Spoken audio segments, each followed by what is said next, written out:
మన కామారెడ్డి గాంధీ గంజ్ లో మహాత్మా గాంధీ జయంతి జేఏసీ ఆధ్వర్యంలో ఘనంగా నిర్వహించడం జరిగింది. మహాత్మా గాంధీ అహింస సిద్ధాంతాన్ని ఏదైతే ఈ ప్రపంచానికి బోధించినాడో దాన్ని తూచా తప్పకుండా పాటించాల్సిన బాధ్యత మన మీద ఉంది. సత్యం, అహింస, ధర్మం ఈ 3 కోణాల మీదనే మహాత్మా గాంధీ ఈరోజు శాంతి దూతగా, జాతి పితగా, అన్ని కులాలు అన్ని మతాలు సామరస్యంతో ఉండాలని ఆయన అందించిన సందేశాన్ని మనం రాబోయే తరాలకు అందించాల్సిన బాధ్యత ఉంది అని తెలియజేస్తూ ఈరోజు మహాత్మా గాంధీ అదే రకంగా జై జవాన్ జై కిసాన్ నినాదాన్ని ఇచ్చిన లాల్ బహదూర్ శాస్త్రి గారుల జయంతి.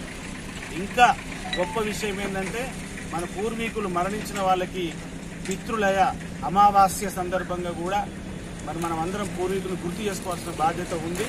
మరి ఈరోజు కార్యక్రమంలో జేఏసీ ఆధ్వర్యంలో ఇంత ఘనంగా నిర్వహించినందుకు ధన్యవాదాలు తెలియజేస్తున్నాం. జై హింద్.